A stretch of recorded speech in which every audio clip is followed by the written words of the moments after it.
காவேரி, விஜய் 2 பேருமே சேர்ந்து ஃபார்ம் ஹவுஸ்ல இருக்காங்க. அப்ப அப்படியே ஒளறிட்டு இருக்காரு விஜய். "என்ன நடந்தது தெரியுமா?" அப்படின்னு சொல்லிட்டு. "என்ன? என்ன நடந்தது?" அப்படின்னு சொல்லிட்டு காவேரி சொல்றாங்க. "என்னோட வெண்ணிலா ரொம்ப அழகா இருப்பா" அப்படின்னு சொல்றாரு. "ஓ! அப்படியா? இங்க வா வெண்ணிலா" அப்படின்னு சொல்லிட்டு அப்படியே காவேரிய கூப்பிடுறாரு. "நான் வெண்ணிலா இல்லங்க. என் பேரு காவேரி." "அப்படியா? எனக்கு எதுவும் அப்படி தெரியல. உன்ன பார்த்தா எனக்கு வெண்ணிலாவ பார்க்குற மாரியே இருக்கு" அப்படின்னு சொல்றாரு.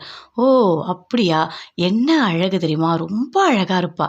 நான் ஃபர்ஸ்ட்டு தாவணி கட்டி அப்படி ஒரு பொண்ண அப்பதான் பார்த்தேன். பார்க்கும்போது எப்படி இருந்தது தெரியுமா? நான் என்னையே மறந்துட்டேன். அந்த பொண்ண பார்த்துக்கிட்டே இருக்கலாம் போல இருந்தது." "ஓ! அவ்ளோ அழகா இருந்தாங்களா?" அப்படின்னு சொல்லிட்டு காவேரி கேட்குறாங்க. "ஆமா, ரொம்ப அழகா இருந்தா. அந்த தலையெல்லாம் அப்படியே லூஸ் ஹேர் விட்டுட்டு, பூ வச்சுட்டு, அப்படியே ஜிமிக்கி போட்டுட்டு, எவ்ளோ அழகா இருந்தா தெரியுமா?" அப்படியே நான் பார்த்துக்கிட்டே இருந்தேன். ஆனா நான் ஃபோன் பேசிட்டு இருந்தேன். அப்ப யாரோ பால் விளையாடிட்டு இருந்தாங்க. அந்த பால் அடிக்கும்போது அப்படியே அவ நெத்தியில பட்டுடுச்சு. நான் உடனே துடிச்சு போயிட்டேன். "என்னாச்சு? என்னாச்சு?" அப்படின்னு சொல்லி கிட்ட போய் கேட்டேன். அப்படியே, "ஐயோ! ரத்தம் வருதுங்க" அப்படின்னு சொல்லிட்டு. "அதெல்லாம் ஒண்ணும் இல்லங்க, பரவாயில்லங்க" அப்படின்னு சொல்லிட்டு அப்படியே அங்கேருந்து போயிட்டா. நான் அவளையே பார்த்துட்டு இருந்தேன் தெரியுமா? அப்படின்னு சொல்லிட்டு விஜய் சொல்றாரு. "இங்க பாருங்க, பார்த்து இருந்ததையே ஒரு அரை நாளா சொல்லிட்டு இருந்தா எப்படி? மீதி இன்னும் கதைக்கு வாங்க" அப்படின்னு சொல்லிட்டு காவேரி சொல்றாங்க. "அப்புறம் என்ன ஆச்சு? அப்புறம் அவ பின்னாடியே போனீங்களா?" அப்படின்னு சொல்லிட்டு காவேரி சொல்றாங்க. "அவங்க வீட்ல எல்லாரும் இருந்தாங்களா?" "அவங்க வீட்ல அம்மா, அப்பா எல்லாரும் இருந்திருப்பாங்களே" அப்படின்னு சொல்றாங்க காவேரி. "ஆமா, நீ சொன்ன மாதிரி நான் போனேன். போனா அவங்க வீட்ல யாருமே இல்ல." "அப்படியா? சூப்பர்! ரொமான்ஸ்லாம் நடந்திருக்குமே!" அப்படின்னு சொல்லிட்டு காவேரி சொல்றாங்க. "ஆமா, நீ சொன்ன மாரி எல்லாமே நடந்துச்சு. அப்படியே நான் போய் ஓரமா ஜன்னலாண்ட பார்த்தேன். அவ அப்படியே திரும்பி இருந்தா. திரும்பி என்ன பார்த்தா. பார்த்தோனே எனக்கு அவ்ளோ சந்தோஷமா இருந்தது. அவ அப்படியே வெட்கப்பட்டுட்டு இருந்தா." "ஓ! இன்னும் இவ்ளோ கதை இருக்கா?" அப்படின்னு சொல்லிட்டு காவேரி ரசிச்சு கேட்டுட்டு இருக்காங்க. குமரன் ரொம்ப நேரமா வெயிட் பண்ணிட்டே இருக்காரு. "ஐயோ! டைம் ஆயிடுச்சு. நைட் ஆயிடுச்சே. எவ்ளோ நேரம் கங்கா அங்க கடையிலேயே இருப்பா?" அப்படின்னு சொல்லிட்டு பயங்கரமா ஃபீல் பண்ணிட்டு இருக்காரு. அங்க கங்காக்கு கோவமே வருது. "என்ன இவ்ளோ நேரம் ஆயும் வரல அவரு?" அப்படின்னு சொல்லிட்டு.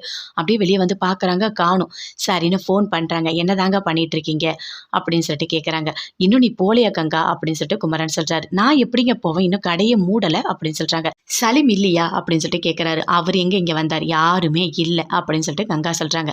"சரி, நீ வீட்டுக்கு கிளம்பு. நான் வேணா ஆட்டோ வேணா சொல்லட்டுமா? நீ போறியா?" அப்படின்னு சொல்றாரு. "எதுவும் எனக்கு வேண்டாம். நீங்க எங்க இருக்கீங்கன்னு கேட்டா எதுவுமே சொல்லவே மாட்றீங்க. நான் வந்து சொல்றேன் கங்கா, நீ போ.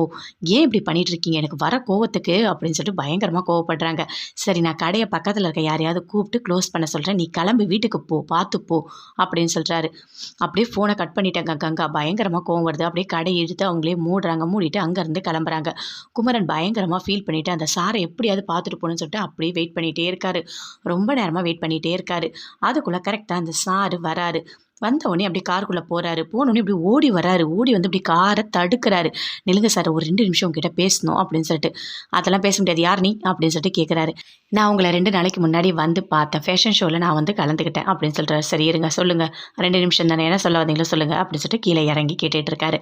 "இங்க பாருங்க, நீங்க எனக்கு ஆர்டர் தரேன்னு சொன்னீங்க. என்கிட்ட 2 யூனிட் இருக்கு. நெறைய பேர் ஒர்க் பண்றாங்க. எல்லாமே நான் சொன்னேன். அது எல்லாமே நான் பொய் தான் சார் சொன்னேன்" அப்படின்னு சொல்றாரு. அத கேட்டோனே அவருக்கு பயங்கரமா கோவம் வருது. "எதுக்காக அப்படி சொன்னீங்க?" "இல்ல சார், என்கிட்ட இருக்கிறது ஒரு சின்ன கடை தான். இங்க பாருங்க, ஃபோட்டோல இதான் இருக்கு. நானும் கங்கா 2 பேர் தான் தைக்கிறோம். அதனால தான் நீங்க வந்து ஆர்டர் தரமாட்டீங்கன்னு நெனச்சு தான் நான் பொய் சொல்லிட்டேன்" அப்படின்னு சொல்றாரு குமரன். "நாங்க 2 பேருமே ஃபேஷன் ஷோக்கு போனோம் சார். அங்க எங்களுக்கு எதுவுமே தெரியாது. நாங்க கட்டப்பையில தான் துணி எடுத்துட்டு போனோம். கடைசியில அங்க மாடல் யாருமே இல்லாம நாங்களாவே எங்களோட அளவு எடுத்து தச்சு நாங்களாவே மாடல் பண்ணோம். அதனால தான் நாங்க வின் பண்ணோம்" அப்படின்னு சொல்றாரு. "எங்களுக்கு கண்டிப்பா ஏதாவது ஆர்டர் கிடைக்குமான்னு தான் நாங்க ரொம்ப கஷ்டப்பட்டோம்.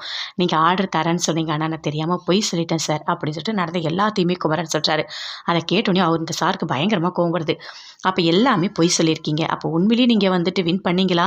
நீங்க போட்ட ட்ரெஸ் உங்களுதானா? இல்ல வேற யாராதா?" அப்படின்னு கேட்குறாரு.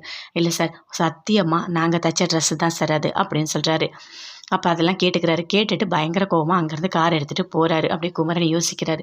இவரு ஏதாவது நல்ல முடிவா யோசிச்சு எடுப்பாரா அப்படின்னு சொல்லிட்டு. விஜய் காவேரி கிட்ட சொல்றாரு. "அந்த பொண்ணு கோயில்ல இருந்து தான் வந்தது. ஆனா, அந்த பொண்ண பார்க்கும்போது எனக்கு எப்படி இருந்துச்சு தெரியுமா? அந்த சாமியே வந்தா மாதிரி இருந்தது. மோஸ்ட்லி நான் கோயிலுக்கெல்லாம் போக மாட்டேன். ஆனா, அவளால நான் உள்ளேயே போனேன் தெரியுமா? அதுதான் ஃபர்ஸ்ட்டு நான் கோயிலுக்குள்ள போனதே" அப்படின்னு சொல்லிட்டு விஜய் சொல்றாரு.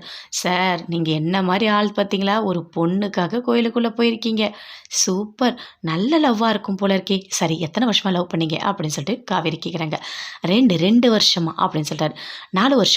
அப்படின்னு சொல்லிட்டு காவேரி கேட்குறாங்க. "நான் 2ன்னு சொன்னா நீ 4ன்னு சொல்ற. ஸ்கூல் போனியா இல்லையா?" அப்படின்னு சொல்லிட்டு விஜய் கேட்குறாரு. இல்லை கையை 4ன்னு காட்டினீங்க அதனால தான் நான் கேட்டேன் அப்படின்னு காவேரி சொல்கிறாங்க. நான் சொல்கிறத கேளு, நீ இஷ்டத்துக்கு நீயாவே கற்பனை பண்ணி பேசாத அப்படின்னு விஜய்